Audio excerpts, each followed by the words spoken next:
Bueno, muy bien. Buenas tardes. Bienvenidos a todos. Una vez más, los comités de educación médica continua, trabajando en conjunto, hemos planificado un nuevo curso de educación médica continua, que es la primera vez que esto va a ser online, así que esperemos que salga todo bien. Este curso, que como ustedes saben, es de sexología médica en psiquiatría, increíblemente no, pero se hace el 4 de septiembre. Empezamos el 4 de septiembre, que es el Día Mundial de Salud Sexual. Así que capaz que esto es un presagio de que la cosa puede marchar muy bien. Este tema fue elegido en una lista de posibles temas, lista que se había hecho por los asociados de las sociedades hace un tiempo, y bueno, pensamos que era un tema de actualidad, un tema vigente, y que podría ser útil en la práctica clínica. Y bueno, como decía, estuvimos trabajando para organizar este curso, pero la verdad, trabajamos bastante poco, porque tuvimos la inmensa suerte de contar con el doctor Santiago Cedrés, que en realidad es el alma mater de este curso, es el que lo organizó, lo planificó, y además va a ser el que va a coordinarlo. Por tanto, desde ya estamos muy agradecidos al doctor, y para lo cual, bueno, paso a presentarlo y iniciaríamos el curso. El doctor Santiago Cedrés es médico internista y sexólogo clínico. Es diplomado en medicina sexual de la UDELAR, ex profesor adjunto de medicina interna, ex presidente de la Sociedad Uruguaya de Sexología y presidente de la Academia Internacional de Sexología Médica. Por tanto, cedemos el micrófono al doctor Cedrés. Muchas gracias y nos seguiremos comunicando en este inicio de curso. Perfecto. Bueno, decía buenas tardes, que es un placer para mí dar inicio a este curso. Antes que nada agradecer al Comité de Educación Médica Continua, a la Sociedad de Psiquiatría Biológica del Uruguay, la Sociedad de Psiquiatría. Gracias por las palabras de presentación. Muchas gracias también por darle a la medicina sexual un espacio en los cursos de Educación Médica Continua en las sociedades. Y realmente queríamos decir también que hoy, como tú decías, es el 4 de septiembre, en todo el mundo y todos los países están celebrando el Día Mundial de la Salud Sexual, un momento de reivindicación de los derechos sexuales, es un momento de la lucha por la educación sexual, de la importancia de tener la salud sexual como objetivo, y entonces en este momento, y el lema de este año es sexualidad en tiempos de COVID, dadas las particularidades de la vivencia de la sexualidad que está teniendo por la cuarentena a nivel de todo el mundo. Entonces era muy importante y es muy representativo tener este curso hoy. Agradecer también a los compañeros, a los amigos, a los compañeros de trabajo que me acompañan hoy, y agradecer a los y las participantes de los inscriptos que están escuchando en este momento. Nos acompaña como staff docente la doctora Laura Sarugo. Laura, además de ser una amiga, de compartir muchos pacientes, muchas horas de trabajo, siempre nos acompaña desde la Sociedad Uruguaya de Sexología, en las conferencias científicas, en las exposiciones, en los trabajos. Ella es ex profesora agregada de la clínica psiquiátrica, es magíster en psiconeurofarmacología de la Universidad de Favaloro, Argentina, es especialista en psicogeriatría y es diplomada en psicoterapia de los servicios de salud y psicoterapeuta individual acreditada.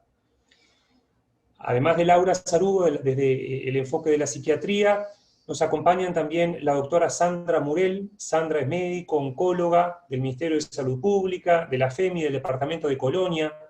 Sandra es diplomada en medicina sexual también por la UDELAR. Compartimos trabajo en la unidad de salud sexual del Hospital Pasteur. Y también nos acompaña otro enfoque que es muy importante, que es desde la urología, también un compañero de camino, un amigo, el doctor Carlos Arroyo, es urólogo docente asociado de la Clínica Urológica. Carlos también es diplomado en salud sexual por la Universidad de la República, y en el equipo de salud sexual, la unidad de salud sexual del Hospital Pasteur, Carlos es el que está a cargo de la jefatura.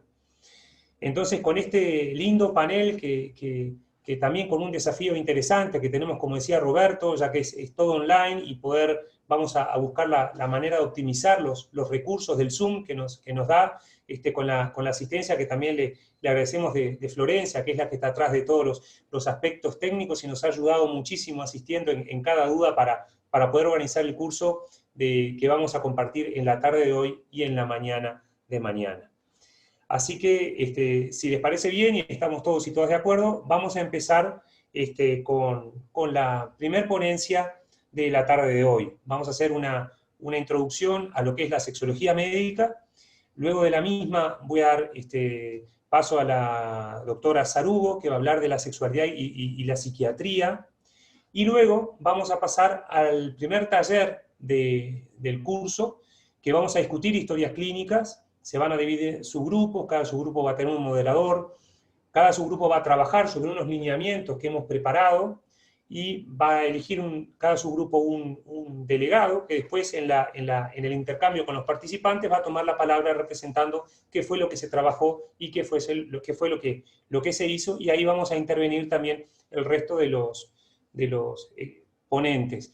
Invitarlos y animarlos a que, porque esto sea online, no dejar de participar, no dejar de levantar la mano. Nos podemos comunicar a través del chat que el Zoom nos habilita, o levantando la mano, Florencia, que es quien está a cargo de todos los aspectos técnicos, va a dar la palabra para poder escuchar las intervenciones, las dudas que tengan, así que estamos a disposición. Mañana tenemos una agenda muy cargada también en cuanto a las ponencias, a las disciplinas que nos van a nutrir en esto, desde la urología, desde la oncología, desde la medicina interna, y también una serie de talleres con historias clínicas que nos parecieron bien lindas, son todas historias clínicas reales, y que queríamos compartir para poder pasar a un análisis posterior. Si estamos todos y todas de acuerdo, yo voy a pasar con la presentación. Entonces, lo primero que me parecía importante era definir de qué se va a tratar este tiempo de presentación, que va a rondar unos 40 minutos. Vamos a definir lo que es esta disciplina de la sexología médica, qué abarca, de qué trata, qué es lo que es la salud sexual, cómo interpretamos los sexólogos las disfunciones sexuales, y de una manera muy sintética las generalidades de la disfunción sexual y el funcionamiento sexual, tanto del varón como la mujer.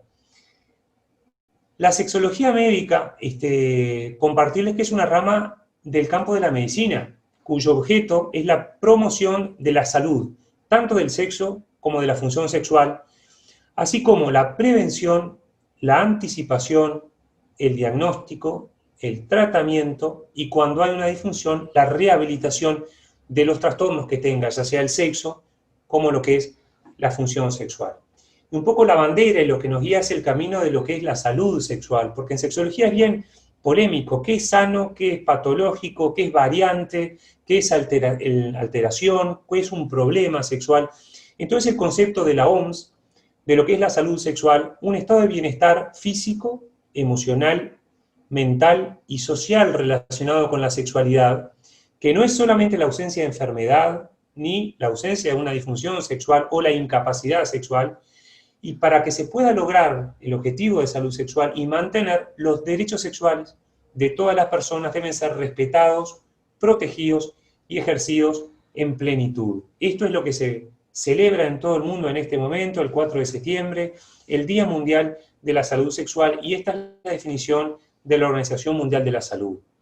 Cuando uno mira el sistema de salud en el cual todos estamos insertos, ¿no? ¿Qué notamos a nivel de Uruguay? Bueno, un aumento de la demanda, que es clarísima, de asistencia, de salud sexual, porque la población sabe que cada vez hay más recursos, o porque se habla más del tema, o porque está más arriba de la mesa los aspectos, por suerte, de lo que es la educación sexual, porque se sabe que no es normal de repente darse de baja y que puede haber recursos, que hay nuevos tratamientos, que hay maneras de estudiar lo que es la disfunción sexual. Entonces la demanda va en aumento. Tenemos que reconocer que los que trabajamos en la Facultad de Medicina, también la formación que hemos recibido de nuestra facultad no ha sido suficiente en estos aspectos, y hay una necesidad de enseñanza y de formación de los profesionales de la salud en cuanto a lo que es la sexualidad humana, cómo abordar, cómo preguntar, cómo tratar, cómo estudiar. Por eso yo celebro espacios como este, donde la sexología médica va ganando lugar para difundir un poco lo que son los conocimientos, y estamos todos en ese camino. Es necesario para esto conocer y tener conocimiento acerca de la propia sexualidad, de nuestra sexualidad, un enfoque racional de los propios problemas sexuales, aceptar las variantes del comportamiento sexual, aceptar que no hay una sexualidad única, que hay una diversidad en cuanto al funcionamiento, en cuanto a las opciones, en cuanto a las formas de ser y de actuar desde el punto de vista sexual, y no tener prejuicios ni falsas creencias a la hora de abordar esta situación, esta problemática con los pacientes, ¿no? Muchas veces los pacientes van por sí mismos, otras veces cuando están en pareja van llevados por su pareja o llevadas por su pareja. Muchas veces van a preguntar si es normal lo que les pasa, si es normal sentirse así, si a determinada altura de la vida es normal los síntomas o las variaciones que tienen del funcionamiento sexual o no. Otras veces van preguntando o cuestionándose su vocación sexual, su identidad sexual, las variantes. A veces van preguntando hasta cuánto se le habilita o no para volver a funcionar, y cómo volver y cómo pedir ayuda en estos aspectos. Entonces es necesario tener una visión integradora, una visión holística con respecto a la sexualidad, y no reducida a lo que es la genitalidad, ni el falocentrismo, ni el coitocentrismo, y poder saber que la sexualidad se trata de mucho más, y en ese enfoque es desde los derechos sexuales, desde la equidad de género, desde los no prejuicios, y poder aceptar en un espacio las inquietudes que tenga la persona para poder brindar la asistencia. Entonces, a veces, considerando que tan frecuente que son las disfunciones sexuales, y a veces tenemos actitudes punitivas o negativas, o hacemos afirmaciones ligeras, bueno, es normal que estés así, esto es por el estrés que tenés, esto es por el paso del tiempo, es normal que tengas una disfunción, es normal que no tengas erección, es normal que la pareja ya no se desee porque hace mucho tiempo que están juntos. A veces por esas afirmaciones ligeras o un método inapropiado de abordaje se realiza un daño a la salud sexual de la persona, a la salud sexual de la pareja también. Entonces es importante como profundizar en estos aspectos, ¿no? Los profesionales de la salud tenemos que compartir los conocimientos científicos exactos que tenemos respecto a la sexualidad humana, y para eso la Academia Internacional de Medicina Sexual estamos haciendo siempre hincapié en la difusión de conocimientos científicos, y basar los conocimientos no en creencias rápidas, sino en basar en la evidencia científica cada estudio en los pacientes, cada indicación terapéutica que tenga un respaldo y un sustrato científico. Es importante conocer cuáles son las disfunciones sexuales frecuentes, los psicofármacos que disfunción sexual pueden inducir, cómo poder abordarla, cómo poder afrontarla, qué disfunción sexual viene con las enfermedades crónicas, qué disfunción sexual viene con los tratamientos de las enfermedades crónicas, y no ignorar y no dejar de tener en cuenta la necesidad de trabajar en equipo, de trabajar en interdisciplina. La sexología realmente se trata de una interdisciplina en cuanto al abordaje, y la necesidad de derivar cuando la situación lo requiere. Entonces es importante contar con el derecho a la información sexual que tienen los y las pacientes, y considerar lo que son las relaciones sexuales por placer. Esto es muy importante, y en este día 4 de septiembre se trata de eso, ¿no? El lema de este año, Sexualidad en tiempos de COVID, implica restablecer lo que es la salud sexual, lo que son los derechos sexuales, pero considerar el poder sanativo que tiene la relación sexual por placer. A veces caemos en que la sexualidad está muy teñida de la sexualidad reproductiva, y no damos lugar a lo que es la sexualidad erótica como elemento importante y fundamental de la salud psíquica, de la salud emocional y de la salud de la pareja también. Que la sexualidad la debemos mirar en un componente amplio, ¿no? Ahí dentro de la respuesta sexual tenemos todo un componente psicoemocional, psicológico, espiritual, afectivo, que se entrelaza también con un componente biológico clave del endotelio, de la salud hormonal, de la salud circulatoria, de la salud neurológica, de la salud genital de los y las pacientes, y todo, por supuesto, un componente social que hace su vínculo afectivo, hace a cuánto el ambiente lo habilita o la habilita para el ejercicio de su función sexual, ¿no? Entonces, estos autores siempre hablan de qué condiciones debe tener la persona para vivir una sexualidad sanamente, y eso realmente yo siempre hago hincapié en esto, de qué se trata, qué quiere decir la salud sexual, y cómo poder estar apto, y qué condiciones debe tener la persona para poder vivir la sexualidad de una manera sana? Bueno, en primer lugar, y el gran pilar que aparece es la aptitud para disfrutar de la actividad sexual. Una aptitud para disfrutar y para poder regularla, conforme al sistema de valores sexuales que tenemos, a la ética personal, a la ética social, o poder regularla en función de los pactos que tenga la o las parejas que la persona tiene. Por otro lado, aparte de la aptitud para disfrutar y regular, es no tener ni temores, ni vergüenza, ni culpas, ni creencias infundadas, u otros factores que actúen inhibiendo la reacción sexual o que perturben lo que es la relación sexual, ¿no? El poder habilitarse para y no tener elementos psíquicos que nos jueguen en contra.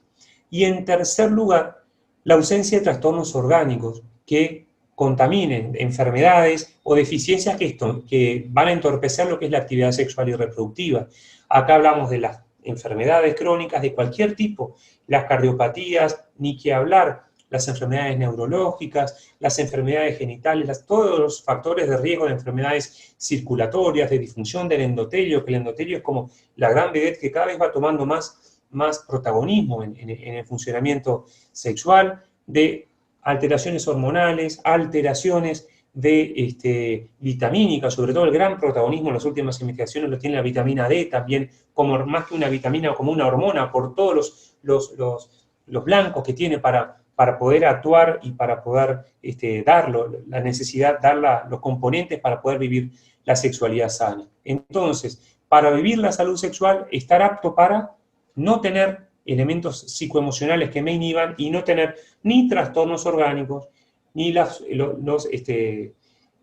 fármacos y los tratamientos médicos, que muchas veces son los grandes enemigos del funcionamiento sexual, y aparece todo el capítulo que decimos de disfunción sexual inducida por sustancias, como el efecto deleterio de los grupos de fármacos, como vamos a ver más adelante. Uno de los grandes grupos de fármacos que inhiben lo que es la respuesta sexual son los psicofármacos, ¿no? Entonces, componentes de la sexualidad fisiológicos, lo que decíamos hoy, psicológicos, interpersonales, vinculares, diádicos, todos los factores aprendidos, cómo fue la educación sexual de la persona, cómo fueron las experiencias sexuales que ha tenido, desde el debut a cómo fueron las experiencias pasadas, elementos de violencia sexual, elementos de abuso sexual, eso marca mucho y después sale a la hora, y por lo general hay disfunciones sexuales que aparecen, y la influencia sociocultural en la vivencia de la sexualidad. Entonces, para esto, hablar de los grandes maestros de la sexología, Masters y Johnson, que hablan del modelo de respuesta sexual, donde decían una fase de excitación, una meseta, viene la fase de orgasmo, diferentes regularidades en el hombre, en la mujer, y la fase de resolución, que es la etapa final. Esto aparece en el 66, después viene Whipple en el 2002, hablando de que en realidad el ciclo sexual se trataba de un feedback entre aspectos físicos, emocionales, cognitivos, que podía haber en la mujer, sobre todo modelos cíclicos, donde hay un deseo espontáneo, sobre todo en el pico de testosterona, en la mitad del ciclo, en el día 14, el ciclo ovulatorio, que es cuando la mujer está más propensa al deseo, a las relaciones sexuales, porque está ovulando, o puede una persona tener una predisposición neutra, pero tiene un estímulo que es adecuado, un inductor positivo, externo, lo que ve, lo que escucha, o interno, las fantasías, o cómo se siente, y eso hace un deseo reactivo a ese estímulo. Si en ese estímulo la persona tiene gratificación, porque le gusta, por el placer, por la comunicación, por el nivel de intimidad que logra, porque el deseo de complacer que tiene o mejora su autoestima, obviamente se va a predisponer a un futuro encuentro. Sin embargo, cuando esa persona se encuentra una disfunción sexual, el ciclo se rompe y no va a aumentar, no viene lo cíclico. Con la disfunción baja el deseo en forma reactiva y con la satisfacción va a aumentar el deseo. Entonces hay todo un modelo que es circular, que ya no era tan longitudinal como los modelos de Masters y Johnson, excitación, orgasmo, resolución, sino que es un modelo mucho más complejo, dice Whipple, que es biopsicosocial. Hay una intimidad que se logra, una estimulación sexual operativa o adecuada, y ahí viene la excitación.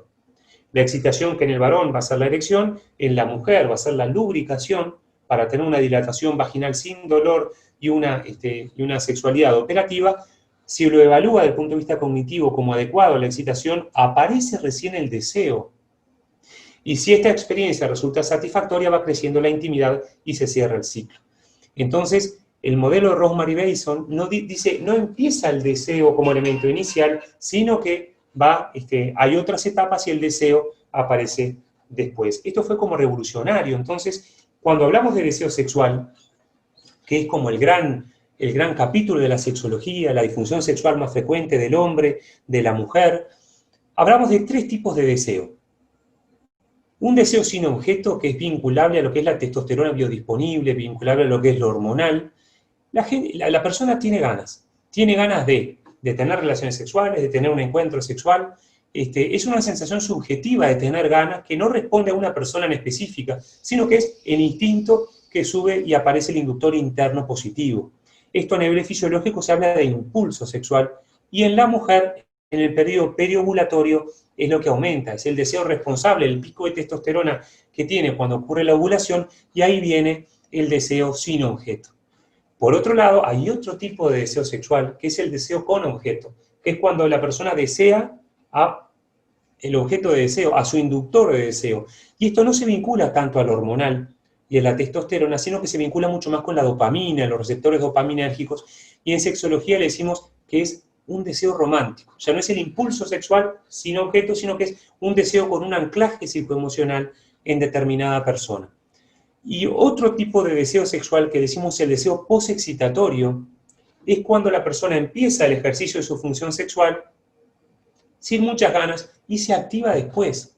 Este es el deseo posexcitatorio. Después de la excitación aparece la fase de deseo. Y esto es particularmente frecuente en las parejas que no son novedosas y a veces inician su respuesta sexual sin muchas ganas porque, bueno, la rutina sexual está a la orden del día, el escenario erótico es siempre el mismo y se activan a posteriori. Y esto muchas veces en lo que es la terapia sexológica de pareja lo usamos. Muchas veces empezar aunque no tengan muchas ganas porque sé que después uno se va a activar. Las pacientes a veces dicen, bueno, me cuesta poner primera, después la paso bien, pero el comienzo es una pereza bárbara que me cuesta, ¿no? Como que estoy en repecho, te dicen, o que me cuesta empezar. Bueno, este es el deseo que tenemos que apelar, es el deseo posexcitatorio, y es muy frecuente en la mujer climatérica o en la tercera edad, es muy frecuente este tipo de excitación. Ya en esa etapa de la vida no es el deseo sin objeto, no es que uno tenga un deseo por descarga orgásmica o sexual,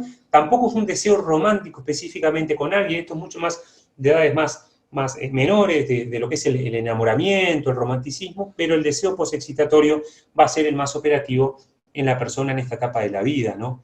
Entonces se habla de la activación fisiológica, que es el drive, del wish, que es las ganas, que es percibir desde el punto de vista cognitivo que tengo ganas de tener sexo, y el motivo, que es cuando hay un anclaje psicológico en determinada persona, ¿no?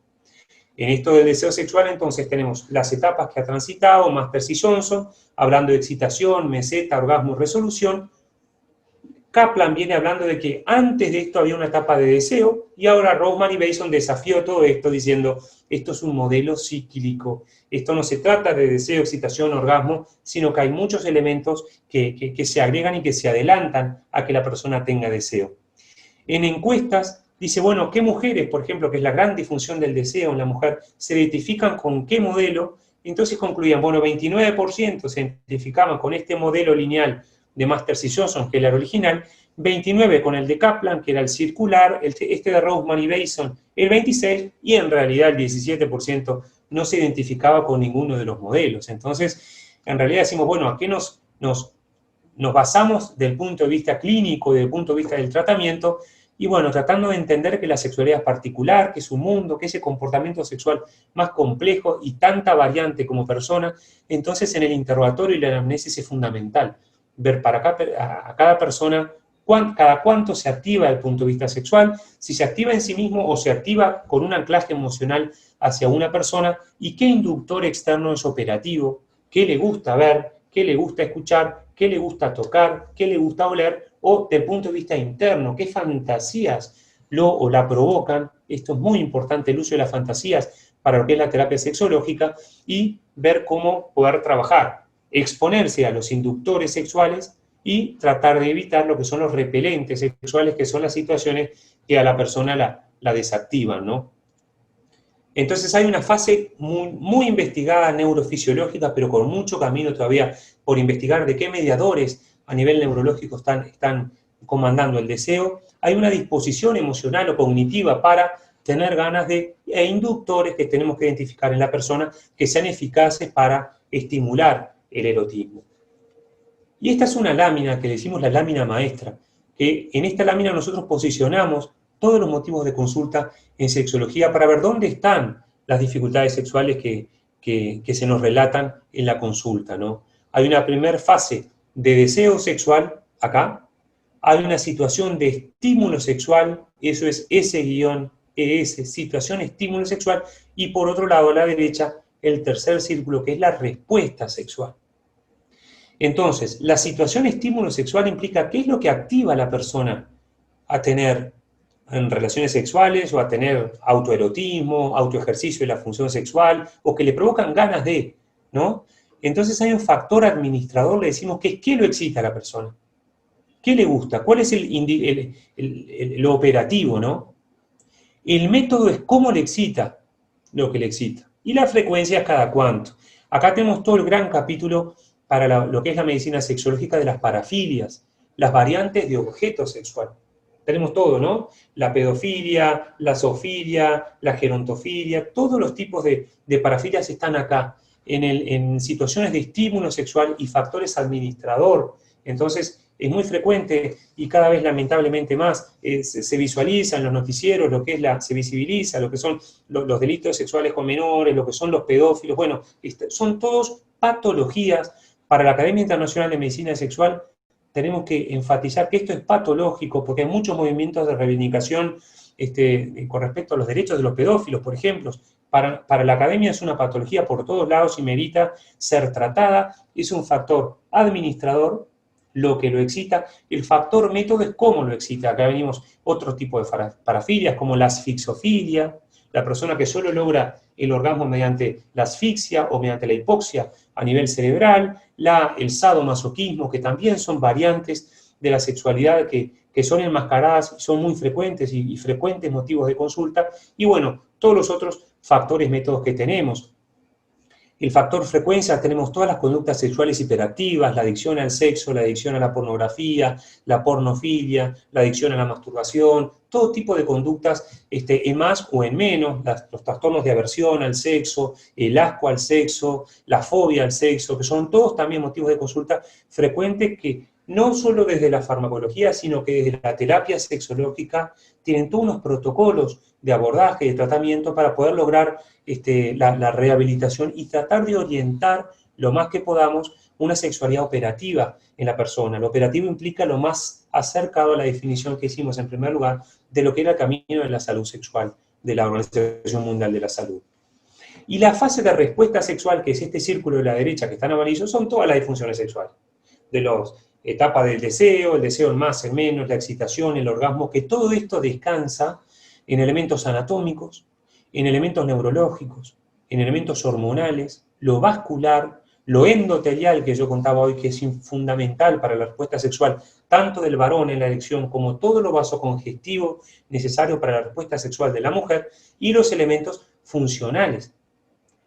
Hay muchas disfunciones sexuales que no son de una persona, sino que son de la pareja. Y tenemos alteraciones de los ritmos, la discronaxia, los síndromes de enrarecimiento sexual, las alteraciones del cronotropismo, muchas alteraciones desde el punto de vista del vínculo sexual. Cuando la persona funciona espectacular con otras personas o sola, pero en el enganche sexual con su pareja, no logra un funcionamiento sexual operativo. Esto es muy frecuente y esto es característico de los síndromes sexológicos propiamente dichos, donde desde la terapia sexológica con mucha base en lo cognitivo-conductual, ayudada con muchos fármacos, pero con ejercicios específicamente diseñados de terapia sexológica, logramos el abordaje y lo que es la asistencia en las pacientes. Son las disfunciones sexuales de pareja, no de la persona, del enganche y del encuadre erótico de la pareja. A veces el empobrecimiento erótico, la sexualidad rutinaria, la pérdida del enriquecimiento sexual lleva a todas unas disfunciones sexuales que son motivos frecuentes de consulta, que generan muchísimas rispideces en la pareja y que ahí tiene un abordaje específico. Yo a veces digo que la sexualidad en la pareja a veces es medio bipolar, o une a la pareja, de una pareja con una sexualidad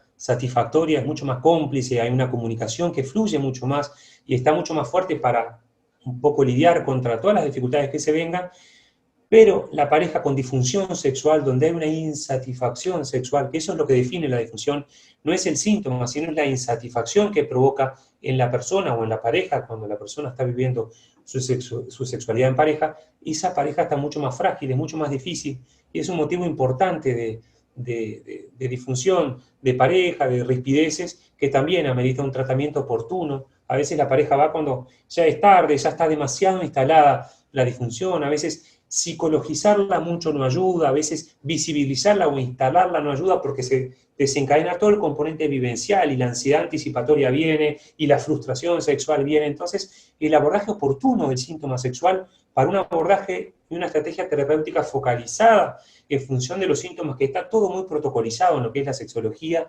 ayuda mucho y cuanto antes lo abordemos es mucho mejor pronóstico. A veces cuando ya viene el paciente de mucho tiempo, o el paciente a veces llega a la consulta sexológica que ya visitó a todo el mundo, al ginecólogo, al médico de cabecera, al urólogo, al endocrinólogo, ya pasó por todos los timbres que tocó hasta la hora de saber que había una especialidad específica que lo trataba, que lo abordaba, que tenía un tratamiento protocolizado para el síntoma sexual.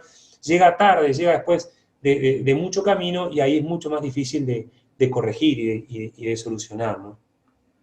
En la fase de deseo, que es el primer gran capítulo para un poco ejemplificar de qué estamos hablando, tenemos el más y el menos. El deseo sexual hipoactivo, por ejemplo, en la mujer, es el más frecuente en todas las edades, en todos los grupos etarios de las mujeres. En la adolescencia, la disfunción más frecuente es el deseo. En la juventud, a veces en edades tempranas lo asociamos al uso de anticonceptivos orales y amerita un abordaje con el ginecólogo del cambio de anticonceptivo, de evaluar otra estrategia anticonceptiva. Las causas más frecuentes de los efectos secundarios más frecuentes de los anticonceptivos orales son la pérdida del deseo, la depresión y la cefalea. Son los tres más descritos y más documentados y tiene una estrategia de abordaje particular. A veces el deseo sexual hipoactivo o inhibido se da en edades mayores, en momentos de la perimenopausia, o ni que hablar en la posmenopausia, cuando bajan los estrógenos a nivel posmenopáusico, que eso se vincula más a los síntomas genitales en la mujer.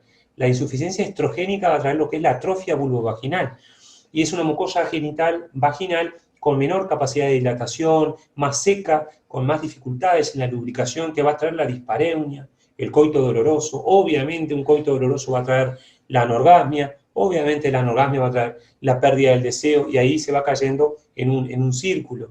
El déficit de estrógenos en la mujer posmenopáusica va a bajar la salud genital para tener una sexualidad operativa, o va a traer también la insuficiencia androgénica, además de la estrogénica, el déficit de testosterona en la mujer posmenopáusica, que va a traer la poca motivación sexual, la baja de la libido.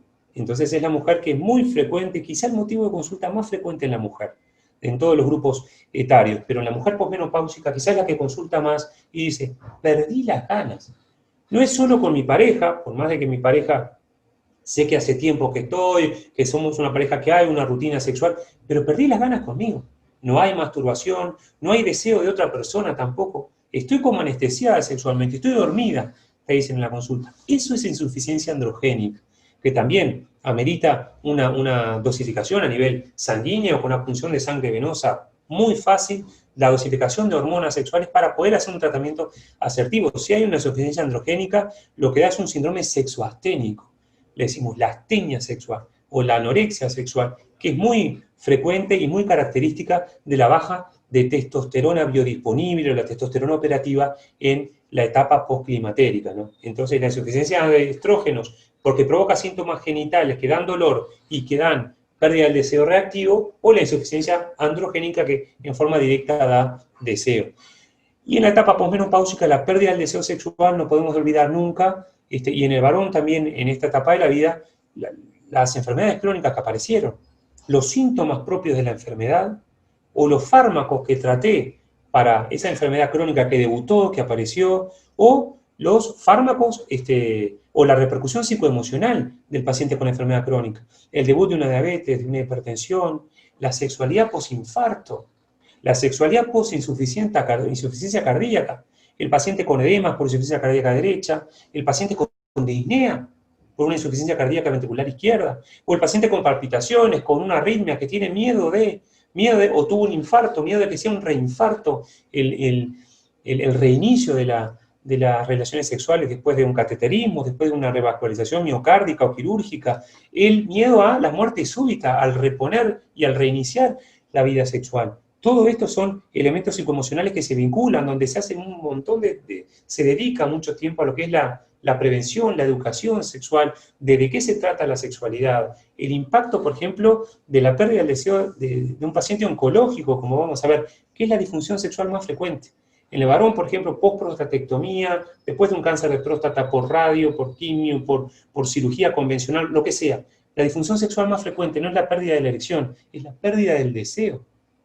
En la mujer con un cáncer de mama, con un cáncer de cuello, un cáncer uterino, el miedo, los mitos al contagio, si reinicio de la vida sexual, cómo afectó la imagen de mí mismo, lo que es si hubo un tratamiento quirúrgico, todo eso lo aborda lo que es la oncosexología, que es una estrategia de abordaje particular del paciente con disfunción sexual, que no es la disfunción sexual característica. El paciente oncosexológico tiene todo un abordaje diferente donde la interdisciplina y en la visión mucho más holística es clave. A veces está demostrado cuánto mejora los efectos secundarios de la quimio, de la radio, si el paciente puede mantener un funcionamiento sexual.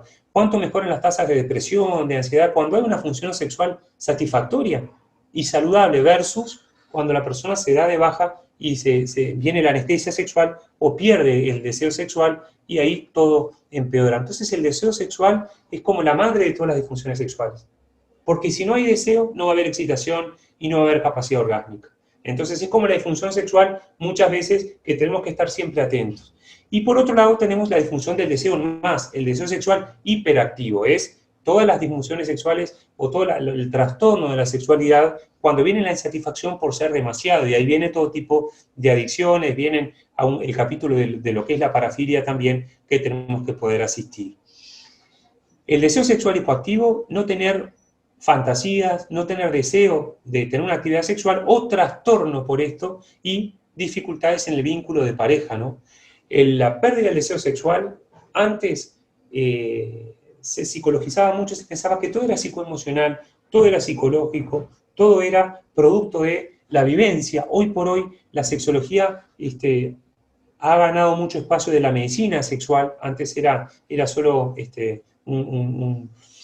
una disciplina abordada por la psicología, ahora la sexología tiene a la medicina sexual donde dice el deseo sexual hipoactivo tiene raíces orgánicas que deben ser investigadas y las causas psicoemocionales son por descarte. Realmente el hipogonadismo, la baja de testosterona, como decíamos hoy, la baja de estrógenos, tenemos que estudiarla, la hiperinsulinemia, la hiperprolactinemia primaria o secundaria, fármacos muy frecuentes también con los psicofármacos, el hipotiroidismo, da siempre pérdida del deseo sexual, insuficiencia suprarrenal, la anemia, muchas veces diagnosticamos anemia crónica en la mujer que nos consultó por pérdida del deseo como único síntoma de anemia. No había otro elemento del síndrome funcional anémico porque son por lo general las anemias que se instalan muy lento, las anemias crónicas dan la pérdida del deseo como síntoma capital, ni que hablar la insuficiencia renal, la diabetes como gran enemiga de la sexualidad por las alteraciones de la microangiopatía, de la macroangiopatía, o la disautonomía diabética, o los hipoglucemiantes orales, deterioran profundamente, mucho más que la insulina, el hipoglucemiante, profundamente lo que es el deseo, alteraciones neurológicas ni que hablar, el stroke como principal causa de incapacidad en la edad adulta en nuestro país. Entonces, de incapacidad física. Entonces, el stroke, ¿cómo volver a funcionar después de un stroke? Mucho tiempo en el Hospital Pasteur tuvimos una policlínica, nosotros estábamos terminando el grado 3, habíamos empezado la policlínica de calidad de vida post-stroke. ¿Cómo volvía a funcionar la persona? Y ahí hablamos de la rehabilitación social, pero también la rehabilitación en la pareja y cuándo se podría vincular con el placer. Se habla desde la postura, poder hacer en función de la secuela motora deficitaria o sensitiva que le haya quedado, hasta los fármacos de los neurólogos, los fármacos neurológicos, cómo afectan la función del deseo, ¿no? Los fármacos, las drogas, los consumos, todos. El tabaco ni que hablar, el alcohol ni que hablar, las sustancias, todas inhiben lo que es el deseo sexual. Y en cuanto a la respuesta sexual, aparte del deseo, están los trastornos de la excitabilidad. ¿Cuál? En el varón, la disfunción eréctil. Y la disfunción eréctil por lejos es la más prevalente, ¿no? Por lejos, la que no se disimula, la más dramática en el mundo, es la que no se puede disimular y la que más dispara en la pareja los mitos. Hay una disfunción eréctil y la pareja, bueno, que es que está teniendo una aventura, que él es infiel, que se perdió el amor, que la rutina le ganó, que la apariencia y la autoestima le afectan el otro, cuando el pobre varón tenía, por ejemplo, una disfunción endotelial y lo que tenía era una disfunción eréctil clarísima, vascular, que debía ser tratada y estudiada. Y a veces eso genera un montón de dramatismos y muchas veces lleva a que el varón se automedique con, o el amigo le dijo, o en el gimnasio, o el peluquero, se le dijo que toma este fármaco para la erección y mejora, y eso, ojo, porque ese varón debe ser estudiado, porque hoy por hoy es consenso médico en el mundo que todo varón mayor de 45 años que instale una disfunción eréctil debe ser estudiado desde el punto de vista cardiovascular, porque la disfunción eréctil es un predictor de riesgo vascular, es un predictor de disfunción endotelial y debuta hasta 2 años antes del problema hidrataque vascular. Entonces, con una disfunción eréctil, por no subestimarla e ir a estudiar, como síntoma de inicio de la endoteliopatía, podemos predecir muchos años antes que el varón tiene riesgo de enfermedad coronaria, insuficiencia coronariana, la estenosis carotidia, el riesgo de stroke, el riesgo de una demencia vascular, por placas de ateroma que aparezca, por aumento del espesor íntima medio carotídeo, por aumento de la rigidez a nivel arterial, que es el primer síntoma de la obstrucción y de la disfunción endotelial. La arteria queda más rígida, ya no está elástica para poder tener la onda de pulso cuando viene la eyección ventricular izquierda, y ese es el primer síntoma de insuficiencia endotelial. La disfunción eréctil es no poder lograr o no poder mantener la erección para una penetración satisfactoria. Tenemos disfunción eréctil de conciliación y disfunción eréctil de mantenimiento, que aumenta notablemente la prevalencia, acorde aumenta la edad, hace un pico grande a partir de los 45, los ratios de 1.07, el incremento de la prevalencia en función de la edad, se vincula obviamente a los factores de riesgo vascular. En particular la CIRES, este es el estudio de Massachusetts, que fue el más grande, con 1.709 hombres entre 40 y 70 años, que es como el que más vinculó a la enfermedad crónica, donde pone la mayor prevalencia de disfunción eréctil acá, en la depresión, los niveles de depresión, en segundo lugar la enfermedad cardíaca tratada, no la insuficiencia cardíaca sin tratar. Acá tenemos lo nocivo que puede ser para la erección, los beta bloqueantes, los anticálcicos, los diuréticos, sobre todo los diuréticos tiacídicos, deterioran profundamente el deseo y entonces deterioran profundamente lo que es la erección. La diabetes tratada también, como decíamos hoy, o la hipertensión, y en particular la enfermedad cardíaca, diabetes y la hipertensión, si el paciente tiene el hábito tabáquico, duplica el porcentaje y la prevalencia. Entonces es algo que tenemos que tener en cuenta. Todos los factores de riesgo vascular provocan, así como provoca infarto cardíaco, como provocan el stroke, porque provocan la disfunción endotelial, viene la enfermedad vascular periférica, lo renal, y viene la disfunción eréctil como un elemento más de endoteliopatía. Esto es muy importante, pero de hecho todas las series muestran que antes del problema coronario va a venir el problema en la erección. Y ahí se habla de la hipótesis de tamaño arterial. La arteria que va a llevar la sangre a el pene es mucho más chica. El Montorsi fue el que dijo esta hipótesis, de 1 o 2 milímetros el diámetro de la arteria que va a ir al pene, versus la coronaria 3 o 4 milímetros, o la carótida para los stroke 5 a 7 milímetros. Entonces, dice Montorsi, por ser mucho más chica y mucho más sensible el óxido nítrico de esa arteria para poder lograr la vasodilatación necesaria para llenar el cuerpo cavernoso, es la que clínicamente va a dar síntomas primero. Entonces, mayor de 45 años que instale disfunción eréctil debe ser estudiado desde el punto de vista vascular. Porque si esta es la progresión de la disfunción endotelial en este corte de una arteria, acá tenemos la placa ateroma que evoluciona hasta que obstruye para provocar el accidente vascular. Acá tenemos el infarto del miocardio y miren cuánto tiempo antes, en el tercer estadio, ya apareció la disfunción eréctil. Entonces sí será importante poder diagnosticar a tiempo. Y hay esquemas terapéuticos importantes. Lo primero es capital corregir los factores de riesgo. No se puede tratar una disfunción eréctil si no se corrige el factor de riesgo vascular. El paciente tiene que empezar a dormir mejor, el paciente tiene que dejar de fumar, tiene que dejar de tomar, tiene que corregir la enfermedad crónica, tiene que corregir su hipertensión arterial, tiene que corregir su diabetes, para después hacer el tratamiento sintomático. que tenemos los fármacos para la erección. Estos son los de primera línea, inhibidores de la fosfoesterasa 5, son los sildenafiles, los tadalafiles. Hay esquemas para tomar antes de la relación sexual, hay esquemas para tomar todos los días, hay esquemas que se toman todos los días y se apoya con un fármaco precoito. Hay un montón de modalidades terapéuticas para hacer un tratamiento sintomático. Cuando eso no alcanza, hay inyecciones intracavernosas que el paciente, se le enseña al paciente a autoaplicarse, prostaglandina 1, fentolamina, papaverina.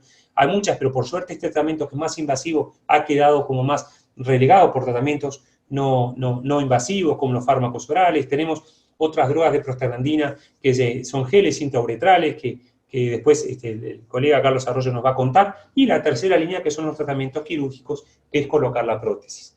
El enfoque de la testosterona es muy importante, diagnosticar lo que es el hipogonadismo de inicio tardío. Después de los 45 años, la testosterona que baja más de lo que debería.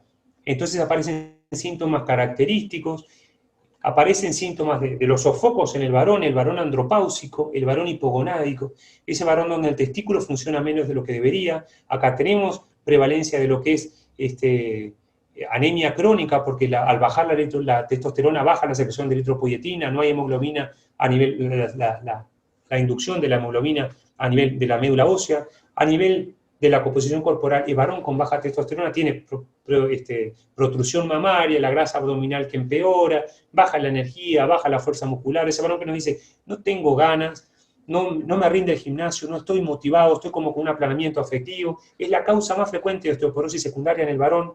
La baja de testosterona provoca la osteoporosis porque es el principal fijador de calcio. Hacemos densitometría ósea en los pacientes con baja testosterona y es brutal la prevalencia de osteopenia, osteoporosis o osteoporosis establecida. A nivel de la piel, la secreción sebácea, y a nivel sexual, pérdida del deseo, pérdida de las erecciones espontáneas, deja de tener las erecciones espontáneas, sobre todo matinales, al despertar, y disfunción eréctil, sobre todo de mantenimiento. La diferencia de la andropausia con la menopausia en la mujer es que la andropausia no le da a todos los varones, sobre todo los factores de riesgo del varón andropáusico, obeso, con síndrome metabólico, diabético no insulino requiriente, con hepatopatías, cardiopatías, insuficiencia renal crónica y todos los elementos psicoemocionales, trastornos adaptativos, el estrés, los fármacos antidepresivos, el uso de corticoides crónicos en el paciente, y a veces con una idiosincrasia el uso de corticoides en agudo no más alcanza para el descenso de la testosterona, ni que hablar los tóxicos o toda enfermedad inflamatoria. Por último, que ya se me está terminando el tiempo, están en el varón los trastornos del orgasmo, la eyaculación precoz en el varón. La eyaculación retrasada, que es el opuesto a la precoz, es cuando no puede tener un tiempo operativo, se le va muy lejos la relación sexual y a la pareja le empieza a molestar, o él lo desafía mucho en poder mantener una erección y sabe que el reflejo eyaculatorio no lo desencadena. La aneyaculación, el no poder eyacular, o la eyaculación retrógrada, cuando tiene orgasmo pero eyacula para atrás en la vejiga y ve el semen en la orina después del orgasmo. Todos estos son trastornos eyaculatorios de la fase de excitación. La mujer es muy frecuente las dificultades en la excitación, en la lubricación, la anorgasmia en la mujer. El vaginismo, las contracciones involuntarias de todos los músculos alrededor de la vagina que impiden la penetración. Esto es un motivo frecuente de consulta, muchas veces vinculable a unas experiencias pasadas o muchas veces no, vinculable en forma sin antecedentes, a destacar que esa mujer tiene en forma refleja la contracción de los músculos y lleva muchas veces a matrimonios no consumados, a no poder tener una sexualidad satisfactoria, y el vaginismo es uno de los tratamientos más fáciles y más rápidos de hacer. A veces decimos lo más fácil es la eyaculación precoz en el varón, el vaginismo es el que tiene mejor pronóstico porque se asocian fármacos con terapias que se le instruye a la paciente o a la pareja como una fisioterapia perineal para poder lograr el control de este reflejo. Decimos las disfunciones sexuales de peor pronóstico es la anorgasmia primaria en la mujer, que nunca tuvo orgasmo, no es la que tenía una buena capacidad orgásmica y la perdió, sino la que nunca pudo tener orgasmo, o los trastornos en la eyaculación, que a veces son los más complicados en la mujer. Eso es un paneo de lo que ha sido un poco las disfunciones sexuales del hombre, de la mujer. Les contaba también que a nivel de la pareja, y muchas veces es la disfunción sexual del enganche sexual de la pareja, de los trastornos del erotismo, las dificultades. En sexología trabajamos mucho con lo que es el escenario erótico, con lo que es el vínculo erótico, con la capacidad de seducción, la capacidad de buscar el estímulo operativo y que la paciente lo pueda identificar y se pueda exponer. Se trabaja mucho desde la educación sexual y es fundamental. La sexología médica no es prescribir un fármaco, porque no hay un fármaco, es tanto lo multifactorial de la sexología, que no es erectología, o no es provocar el orgasmo, necesariamente hay que tener la visión holística y trabajar todos los sectores. Los factores orgánicos, los factores del vínculo, los factores vivenciales, los elementos psicoemocionales, trabajar la comunicación sexual en la pareja, trabajar el enganche, el erotismo, la comunicación, la seducción, todo eso se trabaja en lo que es la terapia sexológica. No es una psicoterapia, es una terapia focalizada con cada objetivo en cada sesión, es corta, dirigido a mejorar el síntoma, con la gran ayuda de los fármacos, que por suerte en la industria cada vez tenemos más recursos. Antes estaban solo los fármacos de la erección en el varón, ahora tenemos un montón de recursos para varón, para la mujer, para poder llevar a esto a la salud sexual. Entonces, como principal mensaje, yo quería dejarles el entender la sexualidad como objetivo amplio. La relación sexual satisfactoria no es la relación genital satisfactoria. A veces por un coito que puede ser operativo, no hubo nada de intimidad ni de comunicación, y en estos factores necesariamente para trabajar el camino de la comunicación, de poder integrar las experiencias sexuales que la persona tiene de una manera que lo realcen como persona, que realcen la comunicación y que realcen el amor a sí mismo, la autoestima sexual, la comunicación en la pareja. De eso se trata lo que es la sexología médica, y en función de eso es que estamos un poco destinados a hacer los abordajes. De esto se trata un poco las generalidades que yo quería compartirles para empezar el curso. Yo voy a dar palabra ahora al siguiente exponente, que es la doctora Laura Sarubo, agradecerles la atención y damos pie a la doctora Sarubo para empezar con su ponencia en el primer día del curso. Laura, adelante. Bueno, a mí me toca hablar de esta maravilla que tiene que ver con la psiquiatría y la sexualidad, ¿sí? No creo que sea necesario presentarme porque muchos de ustedes me conocen. Y agradecerle a Santiago y, bueno, por supuesto que a Sociedad de Psiquiatría del Uruguay, Psiquiatría Biológica, por esta instancia que me parece hiperformativa. Tampoco es que queramos con esto de que toda la gente salga sabiendo sexología a pie juntillas, sino que, bueno, que es un pantallazo general. Y bueno, y agradecer por supuesto al señor Santiago, que de vez en cuando me agarra distraída y yo tengo el sí flojo con él y enseguida le digo que sí y después me quedo así como estoy ahora. Bueno, en fin. Quiero empezar con esto, que es un poema que dice que fue tan fugaz aquel encuentro, ¿lo recuerdas? Y aún llevo el aroma de tu cuerpo desnudo bajo mi piel, y tus manos, ay, tus manos, tus ojos, tu pelo, tu boca. ¿Qué no daría por volver a vivir un segundo de aquella locura? Bien. Si tenemos que hablar sobre, permítame que voy a bajar esto, ahí está. Si tenemos que hablar sobre cómo se define la sexualidad humana, de acuerdo a la Organización Mundial de la Salud, diríamos que es un aspecto central del ser humano y que se presenta a lo largo de su vida y abarca muchas cosas: el sexo, las identidades, los papeles de género, el erotismo, el placer, la intimidad, la reproducción y la orientación sexual. Entonces, ¿qué patología de las que tratan las especialidades, tanto médicas como quirúrgicas o psiquiátricas, no va a cursar con alguna disfunción sexual? Bien, en psiquiatría, miren, esto es el índice del DSM-5, en donde considera trastornos psiquiátricos a todos estos que ustedes ven acá, que si vamos en detalle a verlos uno por uno, vamos a ver que todos van a transcurrir con alguna alteración en la sexualidad. Entonces nos preguntamos, ¿existe una disfunción propia que le es singular a cada patología? Y bueno, no y sí. Por ejemplo, en los cuadros que cursan con ansiedad podría existir dificultades en la erección, en los tiempos del orgasmo, en la eyaculación, una eyaculación retardada o precoz, reacciones de ansiedad ante la sexualidad, lo que se llama la fobia sexual o aversión al sexo, en los que cursa con alteraciones del humor, trastornos del interés sexual en más o en menos, trastornos del deseo sexual, dolor. En los cuadros psicóticos, el trastorno del interés sexual en más o en menos, trastorno del deseo sexual. Aquellos que cursan, por ejemplo, con sintomatología negativa, la apatía y el apragmatismo, por lo que tendrán poco interés en las relaciones sexuales. Los que tienen síntomas positivos, delirio, alucinaciones, tienen dificultades para relacionarse con los demás, y en remisión serían los que tienen relaciones sexuales más apropiadas. Pero también va a influir otras cosas en esta sintomatología. La cultura de donde se proviene, la educación, el contexto, la religión que se profesa, las experiencias previas, el tipo de vínculo en que se presentan, las enfermedades concomitantes, la medicación que recibe e inclusive la edad.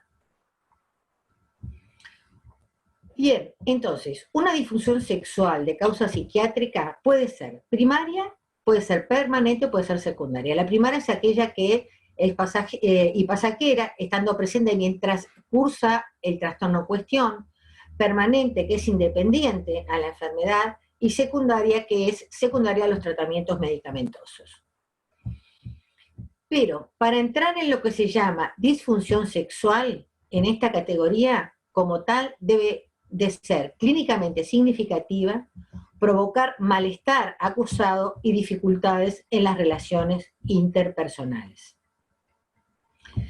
Según el DSM, se definen las disfunciones sexuales como que, como un grupo de trastornos heterogéneos que están caracterizados por una alteración de la capacidad de la persona en responder sexualmente o para experimentar para ser sexual. Un individuo puede tener varias disfunciones sexuales a la vez y muchas veces el momento de inicio puede indicar etiologías e intervenciones diferentes.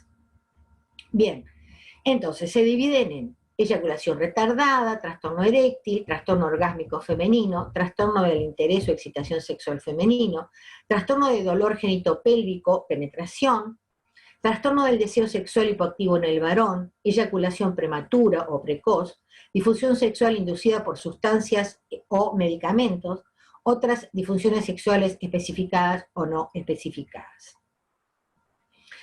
Además, nos aclara que se debe especificar si es de por vida, o sea que indica que el problema sexual está presente de las primeras experiencias sexuales, si es adquirido, o sea que hubo un periodo en donde las relaciones sexuales fueron relativamente normales, si es generalizada, que se refiere a que en todas las situaciones aparece la limitación, o si es situacional, cuando aparece en solamente algunas circunstancias. Y se deberá especificar además si es leve, moderada o severa. Bien, entonces, vamos a centrarnos hoy en aquellas que son inducidas por sustancias o medicamentos. Bien, la disfunción sexual inducida por sustancias o medicamentos tiene criterios diagnósticos que serán: A, en el cuadro clínico predomina un trastorno significativo de la función sensual; B, existen pruebas que surgen de la historia clínica o de la exploración física o pruebas de laboratorio, ¿sí? Y, bueno, después está del criterio B, el 1 y el 2, que son los síntomas del criterio A desarrollados durante un poco después de la intoxicación o abstinencia de la sustancia o del medicamento, y 2, la sustancia o el medicamento implicado puede producir los síntomas de ese criterio A, ¿sí? Y después, el trastorno no se explica mejor por una disfunción sexual no inducida por sustancias, el trastorno no se produce exclusivamente en el transcurso de un delirio, y el trastorno provoca un malestar clínicamente significativo en el paciente. Esta es una parte muy importante, ¿sí? Bien, se especifica entonces que puede ser con inicio durante la intoxicación, con inicio durante la abstinencia, con inicio después de tomar el medicamento, y otra vez la gravedad, ¿no? Que puede ser leve, o sea que sucede entre el 25 y el 50% de las relaciones sexuales, moderado entre 50 a 75 y grave en el 75% o más. Bien, Hay una codificación, además, dentro de las sustancias, se codifica para el alcohol, opiáceos, sedantes, hipnóticos o ansiolíticos, anfetaminas u otros estimulantes, cocaína y otras sustancias o sustancias desconocidas. Entonces, ¿cuáles son los medicamentos que van a producir más frecuentemente disfunción sexual? Estamos hablando de medicamentos en general, ¿sí? Bueno, antiandrógenos, antidepresivos, los IMAO, los inhibidores de la recaptación de serotonina, los antidepresivos duales, los antihipertensivos, diuréticos tiacídicos, betabloqueantes, IECA, clonidina, etcétera, ¿no? Estamos hablando de medicamentos que en general nuestros pacientes toman, ¿no? Antihistamínicos de tipo 2, benzodiazepinas, las ingenuas benzodiazepinas, diríamos así, los antipsicóticos, los hipolipemiantes, los bloqueos alfa-adrenérgicos, los corticoides, bueno, no, los estabilizadores del ánimo, que son también medicamentos que nosotros usamos mucho, tanto el litio, ácido valproico, carbamazepina, la levodopa, ¿sí? Medicación cardíaca, antiarrítmica, quimioterapia y los hipoglucemiantes. Esto es como un pantallazo general de cuáles serían los medicamentos implicados, de los cuales nosotros tenemos que hacer en la historia del paciente un recuento de cuáles son y en qué dosis lo toman. Entonces, yo les traje acá un cuadro que está muy bueno, la presentación tiene varios cuadros de estos, que detalla específicamente cuál es la familia del fármaco del que estamos hablando, cuál sería el ejemplo, qué produce en el hombre y qué produce en la mujer. Entonces acá tenemos todos, analgésicos, anticolinérgicos, antiepilépticos, etcétera, etcétera, etcétera. Bien. Y acá seguimos, ¿no? Con lo mismo, los diuréticos, medicamentos gastrointestinales, que también parecen como muy ingenuos o no lo son, inmunomoduladores, opioides que disminuyen la testosterona, sustancias de abuso, el alcohol, ¿sí? Que nosotros ya sabemos que es muy frecuente, y hoy tenemos que agregar como sustancia el tema de la marihuana, ¿sí? Que produce alteraciones tanto en la mujer como en el hombre, con una disminución de la libido, tanto en uno como en el otro, como inclusive otras manifestaciones como disminución de la espermatogénesis, etcétera, etcétera. Bueno, bien. Entonces, ¿cuál de estos grupos nos va a interesar como psiquiatras? Bueno, los antidepresivos. Prácticamente todos los antidepresivos se han relacionado con alteraciones sexuales que pueden afectar a cualquiera de las fases de la función sexual. La función serotoninérgica estaría directamente implicada en la producción de estos trastornos. Sabemos que los inhibidores de la recaptación de serotonina estarían en primer lugar en cuanto a la incidencia y a la severidad de las alteraciones en la función sexual. Le siguen la clorimipramina, los inhibidores de la MAO, los antidepresivos tricíclicos y el bupropión. Algunos estudios han relacionado los serotoninérgicos con disfunción orgásmica o eyaculatoria, y otros lo relacionan con alteraciones de la libido, de la disfunción eréctil y además de la disfunción orgásmica, ¿sí?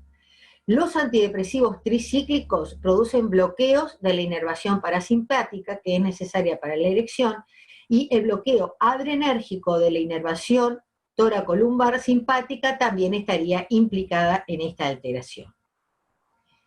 Los IMAO no poseen una actividad anticolinérgica apreciable, por lo que raramente se han relacionado con trastornos en la erección y en la eyaculación. Los niveles elevados de serotonina a nivel central ahora se asocian a disminución de la libido, retraso en el orgasmo y en la eyaculación y en orgasmia también. Y por otra parte, el retraso del orgasmo masculino no siempre es un aspecto negativo. Debemos recordar que son estos los medicamentos que se utilizan en el tratamiento de la eyaculación precoz. Y estas alteraciones tienen una incidencia variable, son dosis dependientes, son reversibles, o sea que al retirarse la medicación desaparecen, y en muchos casos se desarrolla tolerancia a este efecto adverso, que hay que planteárselo también a los pacientes, ¿no? En suma, la disfunción sexual provocada por los antidepresivos afecta entre el 10 al 60% de los individuos, produce una disfunción eréctil, un retraso o inhibición del orgasmo, descenso del deseo, Lo más que lo provocan son la paroxetina en casi el 70% de los casos, los duales como la venlafaxina, la desvenlafaxina y la duloxetina, y el trazadona que inclusive por probar priapismo, lo que menos lo provocan son la mirtazapina, el bupropión y la vortioxetina. Algo de lo que estábamos hablando durante un tiempo se hablaba del uso crónico de los antidepresivos para producir alteraciones a nivel de la sexualidad. No es con el uso crónico, pueden aparecer inmediatamente de empezarlos a tomar, ¿no? Bueno, los ansiolíticos. Se cree que las propiedades sedantes y relajantes musculares van a disminuir el interés sexual y la excitación y las sensaciones, y pueden interferir inclusive en la producción de la testosterona.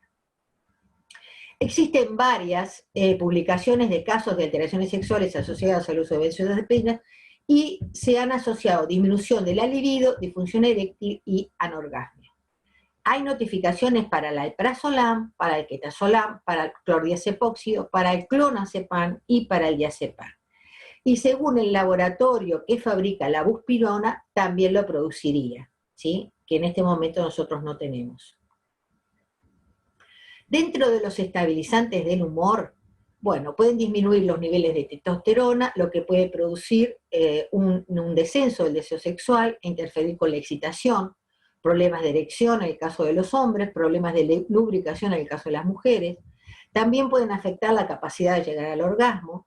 Probablemente el litio tiene poco efecto en la función sexual, aunque se han descrito casos que disminuyen la libido y pueden producir impotencia reversible al retirar la medicación. Y se han propuesto varios mecanismos para explicar estas alteraciones, pero ninguno ha resultado convincente. Entonces, acá volvemos a tener, como yo les decía, estos cuadros que presenta cada uno de los medicamentos de los cuales estábamos hablando, su acción a nivel de las enzimas hepáticas y también, bueno, cuáles serían los mecanismos que se producirían, ¿no? Con respecto a los antipsicóticos, han sido implicados en la producción de alteraciones sexuales que incluyen disfunción eréctil o eyaculatoria y disminución de la libido. También aumento de la libido y priapismo. Y estos efectos suelen ser dosis dependientes, salvo en el caso del priapismo, que está relacionado con antipsicóticos de alta, media y baja potencia. O sea que todos lo pueden dar. Y afecta más a hombres que a mujeres las alteraciones de los antipsicóticos. Por supuesto que el priapismo también.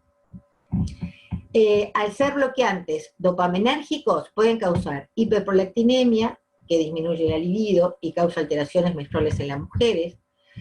Produce por acción directa sobre el sistema nervioso disminución de la libido. El bloqueo alfa-adrenérgico va a producir alteraciones de la eyaculación y el bloqueo del impulso simpático producirá también priapismo. Las alteraciones en la erección estarían provocadas por el bloqueo anticolinérgico y también por el alfa-adrenérgico. Bueno, existen publicaciones contradictorias sobre si los antipsicóticos atípicos, como la clozapina, la olanzapina, la quetiapina y la risperidona, inducen con menor frecuencia que los convencionales alteraciones en la esfera sexual. La risperidona puede producir disminución de la libido, disfunción eréctil, alteraciones en la eyaculación, raramente priapismo. La clozapina, disminución o aumento de la libido, impotencia y priapismo. La olanzapina y la quetiapina también. En suma, disfunción sexual provocada por los antipsicóticos, dependiendo de la dosis, van a producir disminución de la libido, interfieren con la excitación sexual, inhiben la erección, inhiben la eyaculación, inhiben el orgasmo. Y la risperidona puede producir eyaculación retrógrada, va a aparecer también hipogonadismo, responsable de la disminución de la libido, anorgasmia, disfunción eréctil y galactorrea. Aumento de la incidencia del cáncer de mama en mujeres climatéricas, y estos efectos suelen mejorar con la disminución de la dosis o el cambio del medicamento. Bueno, y acá tenemos los mecanismos de acción probables de las disfunciones sexuales inducidas por los antipsicóticos, ¿sí? el efecto fisiológico y el efecto de la función sexual de cada uno de ellos. Y también en relación con la prolactina, ¿no? Bien. Y después acá tenemos, ¿cuáles son de estos medicamentos que se presentan acá, que como están viendo ustedes, en relación en general a los antipsicóticos atípicos, cuáles son las disfunciones sexuales que van a producir? No era mi intención traer estos esquemas para leerlos, por supuesto, sino para que ustedes tengan una idea de la cantidad de situaciones que pueden estar dando en la esfera sexual los medicamentos que nosotros usamos habitualmente, ¿no? Bien, los antiparkinsonianos, por ejemplo, existen notificaciones aisladas del aumento de la libido e hipersexualidad en pacientes tratados con levodopa y con cabergolina, posiblemente por la inhibición de la secreción de la prolactina. Y el efecto parece ser también dosis dependiente y reversible.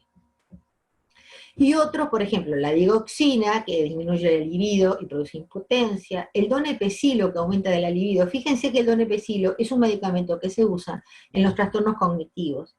Y una de las cosas que puede tener un trastorno cognitivo es, por desinhibición, un aumento de la libido. Entonces tenemos algunos pacientes que se desnudan, que tocan a alguien, que dicen cosas que no tienen que decir, ¿sí? Y también puede estar aumentado por el donepezilo esto, ¿no? La gabapentina puede producir una anorgasmia de impotencia, el interferón puede producir disminución de la libido e impotencia, la famosa metoclopropamida, que cada vez se usa menos por suerte, produce impotencia e hiperprolactinemia. Acuérdense que también van a producir fenómenos extrapiramidales. El tamoxifeno puede producir disminución de la libido.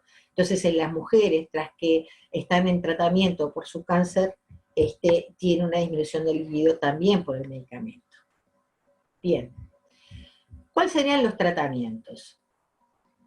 Bueno, primero que todo, el tratamiento higiénico-dietético. Estos son lo general, ¿sí? Entonces, antes de instaurar un fármaco con efectos adversos potenciales a nivel sexual, es razonable primero recabar toda la información sobre la actividad sexual del paciente. Ofrecer información sobre la evolución de las enfermedades crónicas, por ejemplo, con respecto a la diabetes, con respecto a la hipertensión. Informar y tratar de prevenir a los pacientes sobre los efectos que los fármacos pueden tener sobre su vida sexual, y se debe dar consejos sobre la modificación de los estilos de vida, como hábitos tóxicos, o sea, nada de tabaco, nada de alcohol, nada de droga, y si el pobre tipo tiene nada de sexo, está en el horno. Bien, se proponen cambios en el tratamiento, un cambio de la medicación, una reducción de la dosis, retrasar las tomas de los medicamentos, interrumpir el tratamiento 1 o 2 días, lo que se llama drug holidays, o añadir otro medicamento, pueden ser estrategias útiles para mejorar la disfunción sexual. Hay muy poca evidencia de que esto sirva para algo.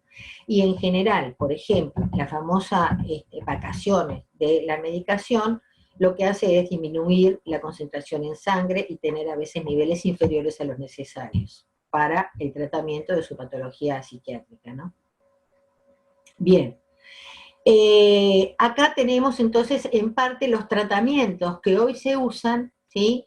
En este caso, en la disfunción sexual femenina, y lo traigo también porque hasta hace muy poco tiempo, y ayer lo hablábamos con Santiago también, se decía de que no había mucha medicación para darle a las mujeres, ¿sí? Y hoy sabemos que, bueno, por supuesto que los estrógenos, que la testosterona, ¿sí? Estaría como indicada en estos pacientes. El bupropión, cuando hay una disminución del deseo sexual, ¿sí? Que es de una eficacia bastante controvertida.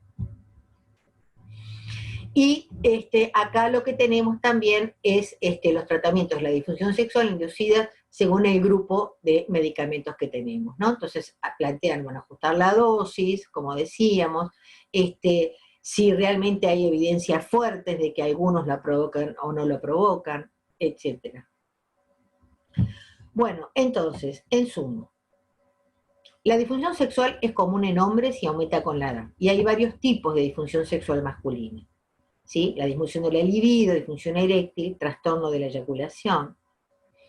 Los estudios epidemiológicos estiman una prevalencia de disfunción sexual femenina que puede oscilar entre el 30% y el 50%. Sin embargo, la prevalencia es inferior a estas estimaciones, ya que los criterios para su diagnóstico requieren que los síntomas sean angustiantes o molestos para el paciente. Y muchas veces las mujeres no consultan por todo un montón de cosas que tienen que ver con mitos, con respecto, por ejemplo, a la edad, con respecto a que la mujer después de la menopausia no interesa si tiene sexualidad o no, con respecto a qué pasa en la vejez. Entonces muchas veces las mujeres no consultan por esta situación. Se cree que los agentes farmacológicos son la causa del 25% de la impotencia masculina y pueden tener efectos sobre todas las fases de la respuesta sexual, tanto en hombres como en mujeres. La etiología de la disfunción sexual es a menudo confusa y están presentes factores psicológicos como ansiedad, depresión, esquizofrenia, etc. Etiologías orgánicas como diabetes, enfermedad de Addison, hipogonadismo, hiperhipotiroidismo, el proceso del envejecimiento que también contribuye a la disfunción sexual masculina y los medicamentos que toma. Y la disfunción sexual es un efecto secundario común en los pacientes que abusan de drogas recreativas, a veces no consultan por esto tampoco, y por supuesto que también aquellos que toman medicación como antihipertensivos, psicotrópicos o medicamentos geniturinarios. Si no se trata la disfunción sexual inducida por medicamentos, puede conducir a dificultades psicosociales o a un incumplimiento terapéutico. Y corremos el riesgo de que se comprometa la adherencia al tratamiento, ¿sí? Los profesionales sanitarios deben preguntar directamente a los pacientes que están recibiendo medicación asociada con una alta incidencia de disfunción sexual sobre los posibles efectos secundarios en la sexualidad. Y la mayoría de los episodios de disfunción sexual inducidas por medicamentos son reversibles. Puede ser aliviados con una reducción de la dosis o con una suspensión o sustitución por un medicamento que sea eficaz pero con menor incidencia de efectos secundarios sexuales. Siempre tenemos que hacer una relación de cuál es el beneficio y cuáles son los problemas que puede ocasionar un medicamento y discutirlo con el paciente, plantearle la posibilidad de que el medicamento que le estamos administrando produzca esto y que en definitiva haya una relación médico-paciente de la confianza necesaria como para que el paciente pueda decir, bueno, yo esto no lo quiero tomar, o bueno, se puede cambiar, o cómo puede ser, etcétera, etcétera, ¿no? Y bueno, quiero terminar con algo que escribió un gran escritor uruguayo en el centenario de su nacimiento, quien dedicó muchos de sus poemas al amor, Mario Benedetti, y dice que el amor no es una repetición. Cada acto de amor es un ciclo en sí mismo, una órbita cerrada en su propio actual. Es como podría explicarte un puño de vida. Y bueno, muchas gracias. Bueno, muchísimas gracias, Laura y Santiago. La verdad que esto cada vez más interesante y apasionante. En realidad ahora empezaríamos con la segunda parte, la parte de talleres, para lo cual nuestra inestimable Florencia es la que va a organizar los grupos, y bueno, serán coordinados por los docentes del curso. Así que bueno, Florencia, adelante. Bueno, muy bien. Estamos todos y todas. Muy bien. Tenemos 4 historias, tenemos 2 historias que hemos analizado y sería interesante poder compartir un poco el análisis que hicimos. Si quieren, empezamos por la historia de la más sexológica, la historia del varón con diabetes y consultada por dificultades en la erección. ¿Qué delegado quiere tomar la palabra o quién le gustaría compartir? Del grupo de Carlos Arroyo y de Laura Sarugo. Tenemos una secretaria, que es la doctora. Bien. ¡Qué rico! Acá estoy. ¡Vamos! Ahí está. Ahí Bueno. la tenemos. Bueno, ahí va. Bueno, les voy... Les comento más o menos lo que estuvimos conversando con respecto a este paciente. Planteamos un poquito, me dice acá un punteo, en realidad que hiciéramos un abordaje multidisciplinario, ya que, bueno, veíamos que era un paciente muy, muy complejo, con sobre todo un síndrome metabólico importante, pero no solo eso, sino que tenía múltiples factores. Por eso habíamos planteado como diagnóstico inicialmente que había un deseo sexual hipoactivo más una disfunción eréctil. Sumado esto a todo esto médico que estaba mencionando. Como teníamos la suerte que estaba el doctor Arroyo, llegamos a la conclusión de que había un hipogonadismo. Por todo esto, planteamos entonces que era muy importante poder tratarle el hipogonadismo al paciente para luego que el paciente estuviera en condiciones fisiológicas, digamos, de poder pensar sobre su deseo sexual y sobre su situación con esta pareja, ahí sí poder pensar junto con la pareja en quizás una ayuda terapéutica sexual y un tratamiento, ya fuera farmacológico, que lo fuera ayudando.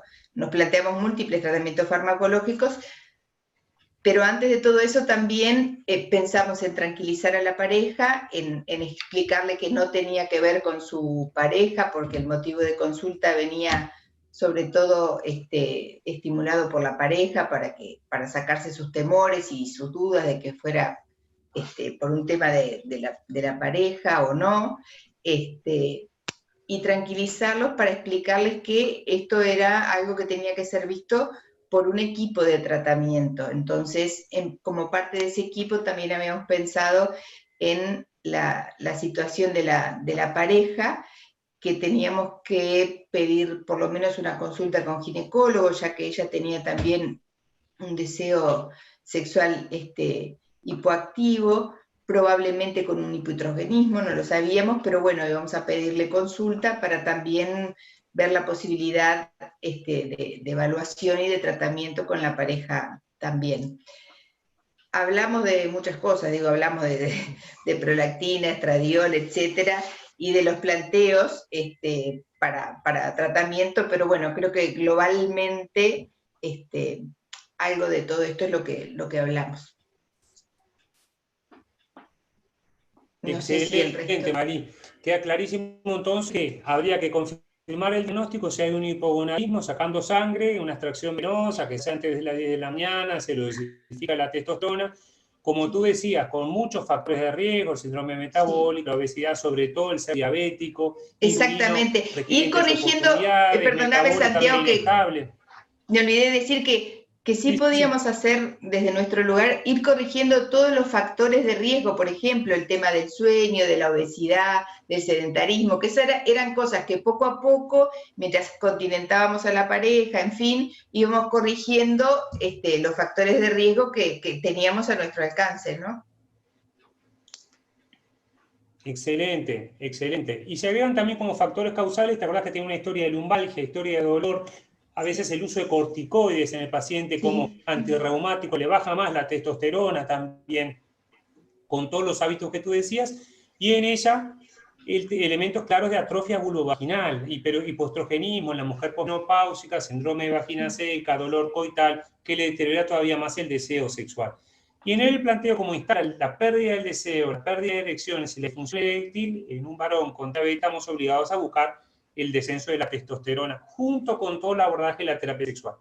Pero tiene una particularidad él, tiene una próstata agrandada de tamaño, tenía el tacto rectal, un adenoma prostático grado 2, por eso sería interesante, ya que contamos con Carlos ahora en el plenario, nosotros que no tuvimos la visión del urólogo, ¿qué consideraciones, Carlos, habría que tener para ti como urólogo especializado en sexología antes de indicar la testosterona en este paciente, con esta próstata y con esta edad? El tema de testosterona y próstata ha tenido un giro conceptual casi de 180 grados. Clásicamente se veía el tratamiento de reposición con testosterona como asociado a la aparición de cáncer de próstata, al riesgo de aparición de cáncer de próstata, a la inducción de la aparición del cáncer de próstata, y como provocando potencialmente una agravación de los síntomas obstructivos por aumento de volumen de la glándula prostática. Así se formaron nuestros profesores y así nos formaron a nosotros. Desde el advenimiento de la medicina basada en la evidencia, no hay ningún trabajo que avale ninguna de esas dos posturas. Más bien, todo lo contrario. Todos los trabajos han descartado la relación entre el tratamiento de reposición con testosterona y la aparición de nuevo de cáncer prostático.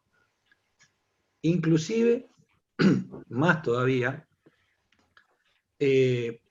hoy en día consideramos la posibilidad de realizar terapia sustitutiva con testosterona en pacientes que presentaron cáncer de próstata y fueron operados o fueron irradiados. Y lo estamos haciendo.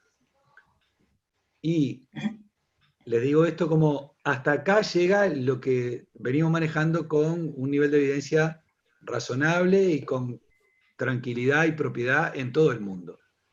Pero en los lugares de punta, los investigadores y la gente que trabaja en forma, que tiene la posibilidad de hacer estudios realmente con nivel de evidencia alto y que tiene las condicionantes como para hacerlo, para el seguimiento, etc., está trabajando incluso con suplementación de testosterona en pacientes hipogonádicos que son portadores de cáncer de próstata de bajo riesgo, que están en vigilancia activa, o sea, tienen el cáncer de próstata de bajo riesgo, no reciben tratamiento porque no lo requieren, dado el tipo de tumor, y si son hipogonádicos, igualmente se suplementan con testosterona.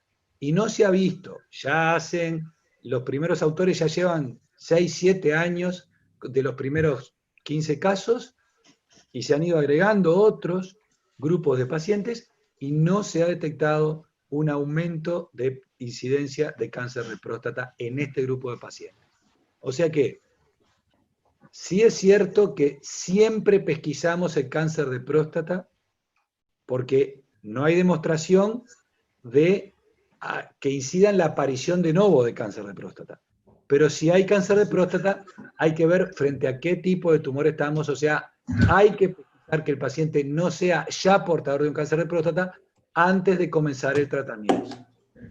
Y lo segundo, con respecto a la uropatía obstructiva, por aumento de volumen prostático, debe evaluarse si ese aumento de volumen determina o no una uropatía obstructiva significativa, lo cual se hace por los síntomas y por lo que utilizamos de rutina, una ecografía de aparato urinario con medición del volumen residual, lo pedimos siempre, pero sepan que así como puede provocar un discreto aumento de volumen prostático que iría en el sentido de riesgo de agravar síntomas obstructivos, también hay una mejoría de la función evacuatoria vesical, con lo cual esto se compensa y hoy en día se considera que como resultado global la terapia con sustitución con testosterona no agrava una uropatía obstructiva baja.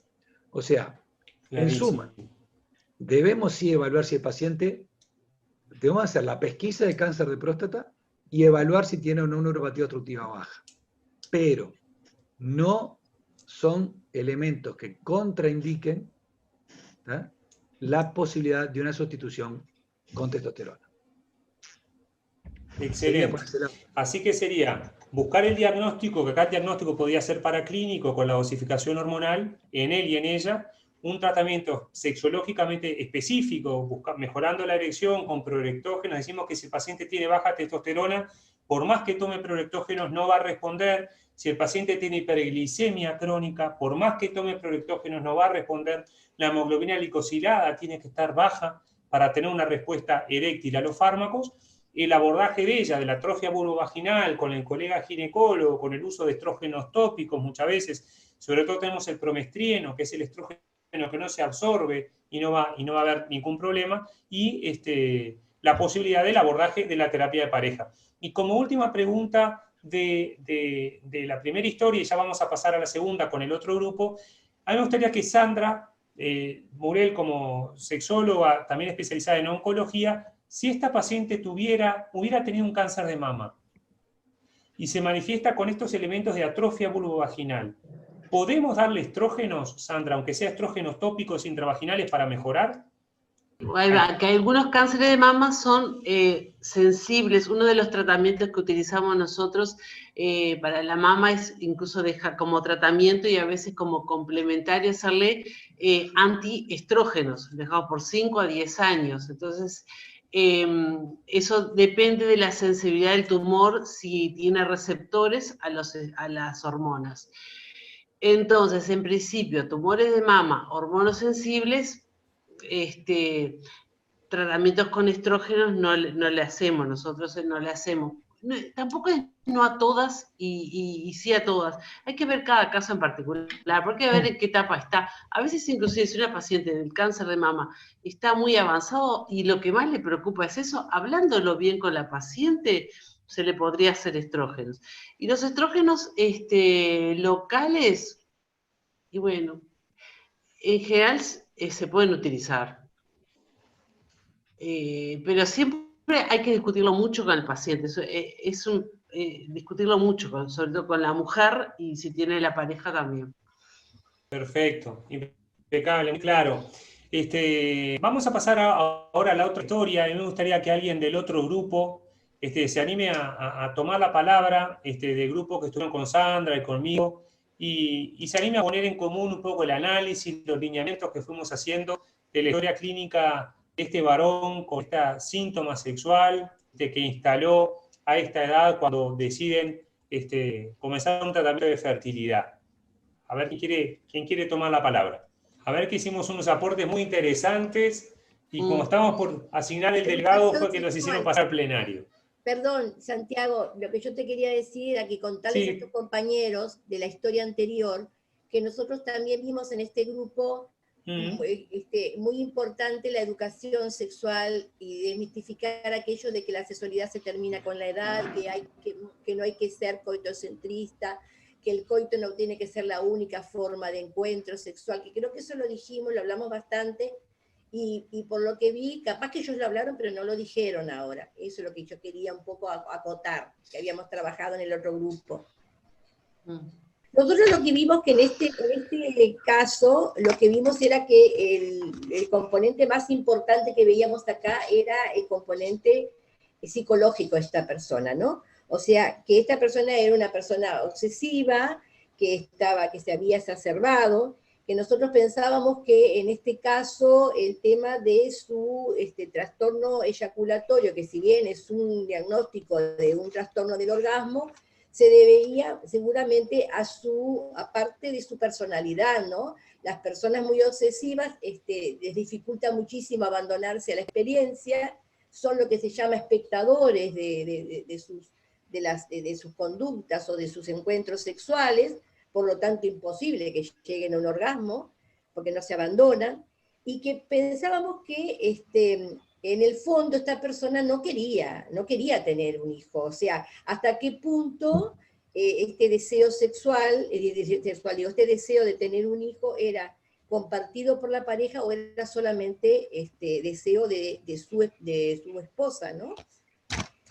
Bueno, vimos que el tratamiento que nosotros pensábamos, o sea, acá estuvo muy controvertido, algunos decían tratamiento de pareja, otros decían tratamiento primero de su problema, de su trastorno obsesivo compulsivo. Eso llevaría justamente a que lo que encontramos fuera como que había una dificultad terapéutica, porque la medicación que tendríamos que darle para tratar estos cuadros son medicaciones justamente que van a agravar lo que este señor tenía, que era el problema de deseo sexual y el problema de su eyaculación retardada o aneyaculación. Entonces, que teníamos que ver muy bien qué darle, pero sobre todo, lo que nosotros pensábamos era hacer un estudio de sangre y de testosterona, más que nada porque nosotros pensáramos que hubiera un problema de hipogonadismo o de testosterona baja, sino para que tranquilizarlo a este señor,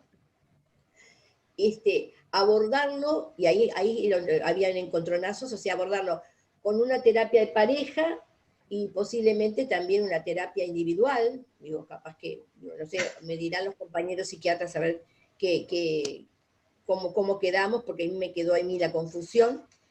Y hablamos de que, de alguna manera, esto era bien diferente al paciente anterior, que acá lo que veíamos era un componente psicológico muy importante en una disfunción sexual que entendíamos que no era acompañada aparentemente por un problema hormonal o por un problema de otra índole de tipo orgánico. No sé si hice bien el resumen. Si quieren agregar algo. Bien, completo. Tal vez podrían agregar para terminar, ¿qué te parece, Santi? Que el otro grupo, si hay algo diferente, lo agreguen. Nosotros con esta segunda historia clínica partimos del diagnóstico sexual del trastorno eyaculatorio con la ayuda del doctor Arroyo. Y a partir de ahí estuvimos analizando un poco, si bien las características de personalidad del paciente, pero el cuadro actual que presenta el paciente, que en psiquiatría habitualmente hablamos del eje 1, con un paciente que se encuentra preocupado, angustiado, irritable, de mal humor, negativista, con un aumento del consumo de alcohol, que si bien era recreativo en él, ahora es diario, por lo cual planteamos que tiene alguna sintomatología depresiva, quizás un trastorno adaptativo a la situación actual, hablando de irritabilidad, mal humor y todo eso como equivalentes afectivos, si bien la historia clara que no está triste, esta sintomatología es como equiparable, ¿no? a la tristeza que se ve en otros pacientes. Entonces, la primera conclusión a la que llegamos todos, básicamente creo que estábamos todos de acuerdo, es la necesidad de un abordaje psicoterapéutico para este paciente, una psicoterapia quizás de la corriente cognitivo-conductual, porque bueno, esto ayudaría al paciente a procesar todo esto que nos preguntamos, ¿cuánto quiere él ser padre? Podría como poder descubrirlo, verbalizarlo, ¿no? Llevarlo a un nivel consciente, y no hicimos la disquisición de si sería o no sería en pareja, pero bueno, muchos terapeutas, uno puede pensar de repente en un perfil de terapeutas para este tipo de pacientes, puede ser un terapeuta, terapeuta cognitivo-conductual y quizás también sea un terapeuta de pareja y que se resuelva en esas consultas si se incluye luego de algunas sesiones a la pareja, ¿no? Y por otro lado planteamos la otra pata farmacológica, pero bueno, en acuerdo con el paciente, y pensamos que algunos antidepresivos que no tengan efectos en su desempeño sexual, sobre todo en el trastorno eyaculatorio, o sea, agravándolo, y pensamos en la vortioxetina y en la mirtazapina para este paciente. Creo que por ahí, no sé si me olvido de algo. Una cosa que me olvidé de decir también, que hablamos de técnicas de relajación, que era muy importante también trabajar con él, ¿no? Para el abandono, la experiencia, que eso nos parece muy importante también. Bueno, creo que dice el doctor Cedrés que dado lo avanzado de la hora... Se la da, mañana nos vemos. Y la profundidad del análisis... Exactamente. Mirá, ahí apareciste. Bien, hablando. Estabas tímido, hablá. Bueno. Bárbaro. No, impecable. Para cerrar ya la última pregunta, y me gustaría, si la doctora Sarugo quiere hacer una salvedad con respecto a las dificultades terapéuticas en este paciente. Este paciente, a ver, la indicación fundamentalmente tiene que ser, como hablamos en el grupo, un tratamiento, primero que todo, psicoterapéutico con este paciente, ¿no? Y después quizás indagar un poco más en la historia del paciente, a ver si realmente uno puede hacer un diagnóstico de que el paciente tiene un trastorno obsesivo compulsivo, si tiene una personalidad obsesiva o qué caracoles tiene, ¿sí? Porque también de esa manera ver cuáles son realmente las indicaciones terapéuticas en este paciente, ¿sí? Si el paciente realmente tiene un trastorno obsesivo compulsivo y uno decide que en realidad se beneficiaría de una medicación, habría que buscar algún tipo de medicación que no influyera en más en lo que tiene que ver con su alteración a nivel eyaculatoria, etcétera, etcétera, ¿no? ya sabemos que si le metemos un inhibidor de la recaptación de serotonina, seguramente se lo vamos a aumentar. Entonces, Claro. esto que decíamos, bueno, ¿cuáles serían las posibilidades, no? Entonces, bueno, de los que menos la producen, la mirtazapina, la vortioxetina, ¿sí? Y me quedo por ahí, ¿sí? Perfecto, De eso perfecto, desde el clarísimo. punto de vista medicamentoso, pero la intervención con la pareja me parece que además es muy importante, ¿no? ¿Está? Porque digo, si el señor no quiere tener hijos y la señora le insiste, bueno, vamos a ver qué es lo que está pasando, ¿no? Sí, eso nuestro grupo se habló también de la pareja, ¿no? De la señora, de la mujer, de las características que no sabíamos mucho.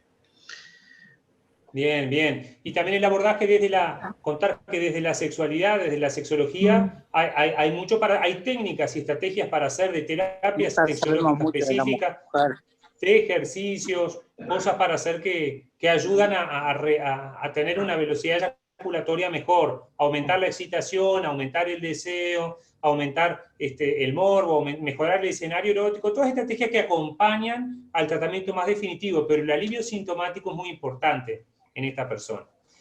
Si estamos de acuerdo, pido disculpas que nos pasamos 16 minutos de la hora de finalización. Ha sido sumamente rica la experiencia, no sé si a ustedes les pasa lo mismo. La verdad que interactuando con el Zoom, agradecer de nuevo a Florencia por la dedicación y el trabajo que fue responsable de todo lo técnico.